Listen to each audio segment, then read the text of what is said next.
Tuan-tuan, sesungguhnya kita kena sedar, Allah menyebut di dalam Quran, yauma la yanfa'u malun wala banun illa man atallaha biqalbin salim. Satu hari tak berguna harta, anak pinak, pangkat, darjat dan keturunan kecuali hati yang sejahtera, hati yang tak ada sombong untuk bertemu dengan Allah Subhanahu wa taala. Kenapa manusia ini sombong? Wa idza tutla alaihi ayatuna, apabila dibacakan kepada mereka ayat-ayat Allah, diberi tazkirah, dibaca khutbah, walla, mereka itu berpaling, tak nak mendengar. Sebab apa? Mustakbiran, kerana sombong. Ka'allam yasma'ha, seperti mana tak nak dengar. Ka'anna fi uzunaihi waqra, kerana telinga mereka tersumbat. Orang yang tak nak dengar, orang yang menyumbatkan telinga mereka kerana sombong ini, fabashshirhu bi'adzabin alim, beritahu mereka tentang azab yang pedih. Tuan-tuan, kenapa kita sombong? Sombong manusia kerana 3 perkara. Pertama, dia sombong dengan harta dia. Saya nak tanya tuan-tuan, kita masuk ke kubur, apakah harta yang kita simpan di dunia ini kita boleh masuk ke dalam alam kubur, alam barzakh? Kemudian kita sombong dengan anak pinak kita yang hebat. Kita masuk ke dalam kubur, apakah anak kita akan masuk bersama di dalam alam barzakh apabila kita masuk ke dalam kubur? Kita rasa hebat dengan keturunan kita, keturunan Tengku, keturunan daripada Datuk-Datuk Seri, Tan Sri dan sebagainya. Apakah kita masuk ke dalam alam kubur, semua pangkat keturunan ini kita akan bawa sama masuk ke dalam alam kubur? Tuan-tuan yang dikasihi dan dirahmati Allah, sebab itu kita nak buang daripada sifat sombong, bongkak dan takbur ini. Kata Sayyidina Ali, mesti ada 4 perkara. Apakah 4 perkara yang mesti ada kepada seorang Islam untuk buang daripada sifat sombong ini dan takbur dan bangga diri ini? Maka kata Sayyidina Ali, yang pertamanya al-khawfu bil jalil, mereka meletakkan Allah segala-galanya. Kita tuan-tuan bukan meletakkan Allah, kita meletakkan kebendaan di depan mata kita. Kita meletakkan harta benda di hadapan kita. Kita meletakkan pangkat kita di hadapan kita. Sedangkan kata Sayyidina Ali, al-khawfu bil jalil, kamu takut hanyalah kepada Allah Subhanahu wa taala. Saya nak tanya tuan-tuan sidang jemaah sekalian, apakah kita ini takut kepada Allah? Kita meletakkan Allah segala-galanya? Selalu saya cerita dalam kuliah saya ataupun ceramah saya, kisah bagaimana seorang wali Allah yang bernama Sa'id bin Zubair. Sa'id ini tuan-tuan hidup di zaman Hajjaj Yusuf As-Sakhafi. Hajjaj ini seorang gubernur yang dilantik di zaman kerajaan Umayyah. Dia dilantik menjadi gubernur di Mekah. Hajjaj ini seorang gubernur yang cukup zalim. Walaupun dia zalim tuan-tuan, dia jadi imam sembahyang. Dia banyak bersedekah. Ketika mana dia duduk dalam istana dia bertanya kepada pengawalnya, man minkum la yakhfini, siapa di kalangan kamu yang tak takut dengan aku? Lalu bangun seorang pengawal yang tak takut dengan kamu, namanya Sa'id bin Zubair. Sa'id ini tuan-tuan seorang wali Allah. Lalu kata Hajjaj, ruhtu ila baitus Sa'id akhbiruhu li'annani an alqulqiya, bagi tahu kepada dia aku nak jumpa dia. Lalu pengawal pergi rumah Sa'id. Sampai di rumah Sa'id, Sa'id bukan ulama biasa, bukan ustaz biasa, tetapi wali Allah. Bila sampai mereka ketuk pintu, Sa'id menjengahkan kepalanya lalu bertanya, wahai pengawal Hajjaj, kenapa panggil aku? Lalu kata pengawal Hajjaj, Hajjaj ingin bertemu dengan kamu. Sa'id wali Allah masuk ke dalam rumah, ambil wudu, kemudian dia pakai baju putih, dia sembahyang 2 rakaat. Habis sembahyang dia keluar, pengawal bertanya, wahai Sa'id, kenapa kamu ambil wudu, pakai baju putih, sembahyang 2 rakaat? Lalu kata Sa'id, hari ini aku ambil wuduku yang terakhir. Aku pakai baju putih menandakan aku akan dikafankan dengan kain putih ini. Aku sembahyang ini sembahyang yang terakhir. Selepas ini aku akan bertemu dengan kekasihku, la ilaha illallah. Cuba tuan-tuan tengok, Sa'id bin Zubair, dia tahu saat kematiannya untuk bertemu dengan Tuhan yang menciptakan dia. Kita tak tahu tuan-tuan bila kita akan mati. Sebab tu ada di kalangan kita sombong tuan-tuan, walaupun masuk dalam rumah Allah. Dia masuk rumah Allah, dia bawa dengan pangkat dia. Pangkat sebagai penjawat awam, pangkat sebagai anggota polis, masuk sebagai seorang bos, manager di sebuah kilang dan sebagainya. Tuan-tuan kena ingat, letakkan pangkat tuan-tuan, jawatan tuan-tuan di luar masjid ini. Sesungguhnya masjid ini untuk orang yang membesarkan Allah Subhanahu wa taala.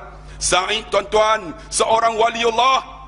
Akhirnya apabila dia kata macam tu, pengawal bawa dia pergi rumah Hajjaj. Sampai di rumah Hajjaj, Hajjaj dengan sombong ketika dibuka pintu kepada Sa'id. Sa'id masuk, lalu Hajjaj bertanya, "Man anta? Siapa kamu?" Lalu kata Sa'id, "Ana Sa'id ibnu Zubair." Sa'id ni masuk apa? Orang bahagia, anak orang baik-baik. Lalu Hajjaj kata apa? "Laisa anta Sa'id bin Zubair, walakin anta Sakhi bin Kusir." Sakhi itu apa? Orang celaka, anak orang pemalas. Cuba tonton tengok. Hajjaj dia hina bukan ustaz, bukan ulama biasa, tetapi dia hina seorang waliullah tuan-tuan. Dia tak takut akan azab Allah Subhanahu wa taala. Sa'id menjawab, "Sesungguhnya mak aku yang melahirkan aku. Mak aku tahu siapa aku." Hajjaj kata, "Mak kamu celaka sama dengan kamu." Sa'id 76 jawab balik, "Kalaulah kamu mengatakan mak aku celaka, kamu juga dilahirkan oleh seorang ibu. Mak kamu celaka sama dengan mak aku." Tuan-tuan tengok 76 berani tuan-tuan. Kita umur 40, umur 50, anak-anak muda 20 takut untuk meneruskan perjuangan Islam ini. Mana ketakutan kamu untuk dengan Allah Subhanahu wa taala? Lalu Sa'id 76 dia jawab macam tu. Hajjaj lagi bengang. Hajjaj kata, "Celuparnya mulut engkau Sa'id. Wahai pengawal, sediakan kepada dia duit yang banyak, letak depan dia." Tuan-tuan, Sa'id diletak duit. Tuan-tuan tak nak ke? Di Malaysia ini cukup hebat. Tuan-tuan, bangun di Shah Alam, bangun di mana? Johor Baru, bangun di Kuantan, di Georgetown, bangun di Ipoh, bandar-bandar besar bangun. Orang-orang yang hebat kerja mereka, gaji 20,000, 30,000, sanggup menggantung flash mob, mengatakan apa? Kami tidak nak kepada kerajaan yang nak menaikkan harga-harga barang. Gaji mereka 20,000, 30,000. Tetapi kita yang duduk di Pematang Pau, gaji 600. Sokong kerajaan yang nak naikkan harga barang. Apa punya bodoh manusia ini? Itulah menunjukkan tuan-tuan, orang yang meletakkan kebendaan melebihi segala-galanya. Sedangkan Sa'id dia kata apa? Kalaulah duit ini boleh melepaskan kamu daripada api neraka Allah, kamu ambil lah. Aku pun tak nak. Duit tak nak kan tuan-tuan. 650 dapat mempenina. Tambahlah nak dapat 1,200. Janji 1,200 tapi 650.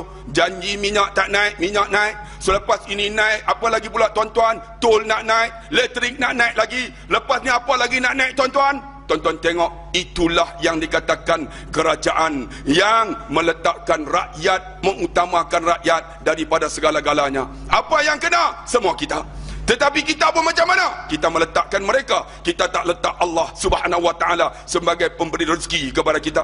Sebab itu bila Sa'id kata macam tu, Hajjaj lagi bengang. "Pengawal, kau sediakan api neraka yang menyala-nyala. Kita bakar Sa'id dalam api neraka tersebut." Sa'id 76 jawab balik, "Kalau kamu boleh menyediakan aku api neraka yang menyala-nyala, kamu pun belum tentu lepas api neraka Allah yang menyediakan untuk kamu." Cuba tuan-tuan tengok 76 jawab dengan lantang kepada Hajjaj Yusuf As-Sakhafi. Dia tak takut. Yang dia takut apa? Allah. Sebab tu kita datang Masjid Batu ni, kebanyakan ustaz-ustaz yang baca khutbah, yang berkhutbah, yang mengajar, mereka lantang tuan-tuan untuk melahirkan jamaah yang berada dalam masjid ini. Bukan takut dengan manusia, tetapi takut dengan Tuhan yang menciptakan manusia. Tapi kalau ada di kalangan kita yang masih lagi takut dengan manusia, tuan-tuan, gagallah kami ini sebagai ustaz, sebagai ulama untuk mentarbiah, mendidik tuan-tuan. Mari tuan-tuan, kita letak dalam hati kita, sesungguhnya Allah yang kita sebut Allahu Akbar, Allah Maha Besar, besar segala-galanya daripada manusia dan makhluk Allah di muka bumi ini. Sebab itu saya nak bagi tahu, bila Sa'id jawab macam tu, Hajjaj lagi bengang. "Pengawal, pergi cari kepada dia perempuan yang paling cantik dalam istana ini, datang menari depan Sa'id." Tiba-tiba datang seorang perempuan menari depan Sa'id. Bila menari depan Sa'id, Sa'id sebut dengan kalimah yang paling lembut, "Wahai perempuan, kamu akan mendakwa Hajjaj di akhirat, disebabkan Hajjaj telah mengguna kamu bukan pada tempatnya." Dengan izin Allah tuan-tuan, perempuan itu dapat hidayah, lari masuk, menangis dia. Tetapi Hajjaj dengar, lagi bengang tuan-tuan. Kalaulah tuan-tuan yang ada dalam masjid ini dengar khutbah saya, lagi bengang apa yang saya sebut, tuan-tuan lebih teruk daripada Hajjaj, Gubernur Mekah di zaman Umayyah tuan-tuan. Saya nak bagi tahu, bila kata macam tu, Hajjaj lagi bengang. Hajjaj kata, wahai pengawal, kau pegang Sa'id, pusing muka dia supaya dia tengok aku. Rupanya Sa'id waliullah, dia cakap, dia tak tengok Hajjaj. Dia tengok mukanya menadap ke arah kiblat. Lalu pengawal memegang muka Sa'id, memusing muka Sa'id supaya dia tengok Hajjaj. Hajjaj bila dipusing, Hajjaj waliullah, dia baca ayat Quran, lillahil masyriq wal maghrib fa aynama tuwallu fa thamma wajhullah. Di timur, di barat, di mana saja kamu hadap wajah kamu, di situ wajah Allah. Tengok waliullah, orang pusing wajahnya, dia sebut ayat Quran. Sebab apa tuan-tuan? Dia meletak dalam hatinya hanya Allah segala-galanya. Wahai anak muda yang berada dalam masjid batu ini, cuba renung apa yang ada dalam hati kita. Kebendaan dunia semata-mata ataupun meletak Allah. Saya nak tuan-tuan, wahai anak muda yang berada berumur 20, 30, 40 ke bawah, marilah bersama-sama dengan gerakan Islam yang meletakkan Allah segala-galanya. Sebab apa tuan-tuan? Cuba tuan-tuan tengok kerajaan Brunei.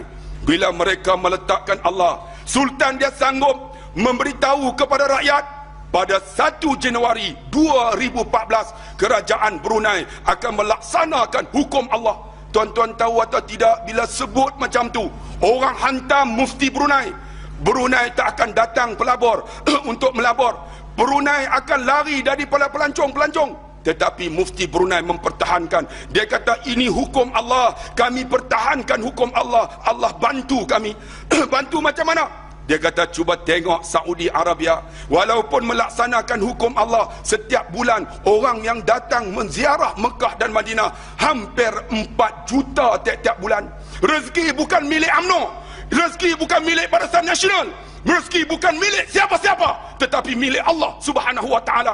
Dengan izin Allah tuan-tuan, mereka baru nak laksana 1 Januari 2014. Dengan izin Allah tuan-tuan, seorang ulama besar, Datuk Dr. Harun Din, pergi menziarahi Brunei, balik berceramah baru ni, mereka mendapati nak laksana hukum Allah di Brunei, jenayah telah dapat diturunkan 50% tuan-tuan. Dengan izin Allah, baldatun tayyibatun wa rabbul ghafur, negeri yang baik yang nak melaksana hukum Allah ini, Allah berikan kepada kerajaan Brunei menjumpai 6 lagi telaga minyak yang boleh diguna hampir 200 tahun tuan-tuan.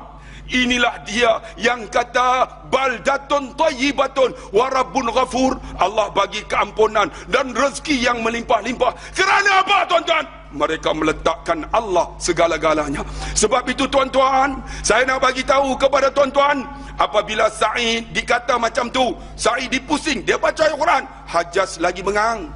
Kalaulah saya baca khutbah, tuan-tuan dengar ayat Quran, tuan-tuan lagi bengang, tuan-tuan lebih teruk daripada UMNO Hajjaj ni tuan-tuan. Tuan-tuan ni bukan manusia yang biasa. Kalau ayat Quran pun tuan-tuan bengang. Lalu kata Hajjaj, wahai pengawal, pegang Sa'id, lambung dia supaya dia jatuh di depan aku. Lalu Sa'id dilambung tuan-tuan, jatuh depan Hajjaj dalam keadaan luka seluruh badannya. Sa'id bila jatuh tuan-tuan, Sa'id baca ayat Quran, waliullah, minha khalaqnakum, daripada tanah aku dijadikan, wa fiha nu'idukum, kepada tanah aku kembali, wa minha nukhrijukum taratan ukhra, daripada tanah ini aku akan dihidupkan semula. Cuba tuan-tuan tengok, Sa'id jatuh atas tanah baca ayat Quran, tapi Hajjaj lagi bengang. Tiba-tiba Hajjaj lompat atas tubuh Sa'id, dia menekan kepala Sa'id ke tanah, dikeluarkan pedangnya yang tajam, dia sembelih Sa'id daripada belakang. Bila disembelih, di sekali tetak tuan-tuan, putus tengkok Sa'id. Bila putus tuan-tuan, Sa'id berbicara lagi. Dia kata apa? Walaupun tengkoknya putih, Hajjaz, engkau telah membunuh aku, kau tak dapat bunuh lagi sesiapa selepas aku. Hari ini aku bertemu kekasihku, la ilaha illallah. Tuan-tuan tengok, bila manusia meletakkan Allah, dia mati pun sebut la ilaha illallah. Saya nak tanya tuan-tuan, kalau kita meletakkan benda, agak-agak boleh mati dengan la ilaha illallah. Kalau kita meletakkan dengan UMNO saja, Barisan Nasional, boleh pergi rezeki kat kita, agak-agak boleh mati dengan sebut la ilaha illallah. Ataupun kita meletakkan manusia individu, kita takut individu daripada Allah, boleh mati dengan la ilaha illallah. Sa'id meletakkan Allah, dia mati apa? La ilaha illallah. Tiba-tiba tuan-tuan, darahnya keluar daripada tengkoknya, darahnya jatuh di atas pasir. Dengan izin Allah, Dr. Aid kata, darah itu menulis kalimah la ilaha illallah. Darah tulis kalimah la ilaha illallah. Sebab apa? Bila hati dia Allah, bila mata dia Allah, bila mulut dia Allah, darahnya pun la ilaha illallah. Saya nak tanya tuan-tuan, apakah kita ini masih meletakkan al-khawfu bil jalil, Allah segala-galanya, tidak takut melainkan Allah? Kalau tak ada lagi tuan-tuan, marilah sama-sama astaghfirullahalazim. Buanglah sifat sombong ni tuan-tuan. Letak Allah. InsyaAllah kita harap kita mati dengan la ilaha illallah. Tuan-tuan tahu atau tidak? Ada seorang anak muda umur 26 tahun. Selalu mengaji dekat saya di Masjid Batu ini. Selepas mengaji, di dalam keretanya siap dah ada dah tuan-tuan. Dalam motornya siap ada dah akan raket badminton.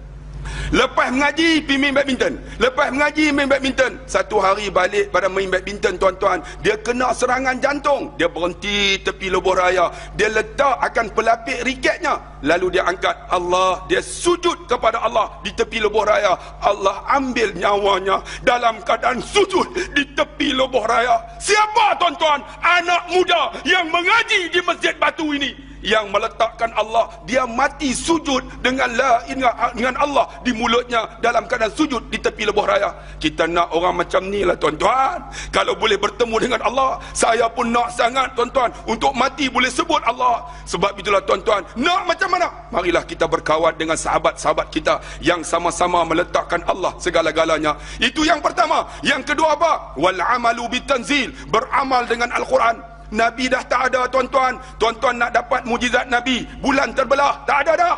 Tuan-tuan nak dapat mujizat Nabi, tangannya keluar air, tak ada dah. Tetapi Nabi tinggal kepada kita satu mukjizat yang cukup hebat. Wa nunazzilu minal Quran ma huwa syifaa'un wa rahmah. Tidak kami turunkan Quran kecuali Quran itu bernama penawar rahmat lil mukminin, bagi orang yang beriman tuan-tuan. Jadi Nabi tak ada dah, tapi Nabi tinggalkan Quran. Marilah sama-sama tuan-tuan nak mati di jalan Allah, nak mati sebut Allah, nak mati nak sebut la ilaha illallah. Marilah kita sama-sama selalu membaca akan Al-Quran yang menjadi penawar kepada kita dan syifa bagi orang yang beriman kepada Allah. Saya tak nak panjang sebab tuan-tuan nak masuk kerja selepas ini. Saya tak apa tuan-tuan, saya memang dah tak bekerja. Yang ketiga tuan-tuan, apa dia tuan-tuan? Yang ketiganya ar-ridha walau bil qalil, kata Sina Ali. Nak buang sifat sombong, bersyukurlah walau sedikit.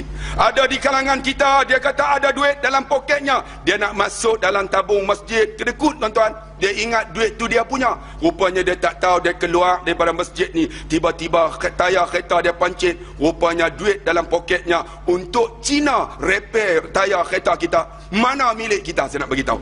Milik kita, apa yang kita sedekah, apa yang kita wakaf, apa yang kita keluarkan zakat untuk amalan kita. Ada di kalangan kita hisap rokok sekotak sehari sampai RM12, sebulan hampir RM60, tapi datang rumah Allah tuan-tuan, nak masuk dalam tabung masjid, sedangkan itulah milik dia tuan-tuan. Bubuh RM1 tuan-tuan, sedangkan buh minyak tak boleh dah bubuh RM1 tuan-tuan, sebab 1 liter RM2 sekupang. Tuan-tuan kena bubuh sekurang-kurangnya RM3. Bubuh minyak RM3. Main masjid bubuh not warna biru yang orang tak mau dah tuan-tuan, RM1 tuan-tuan. Apa punya manusia tuan-tuan.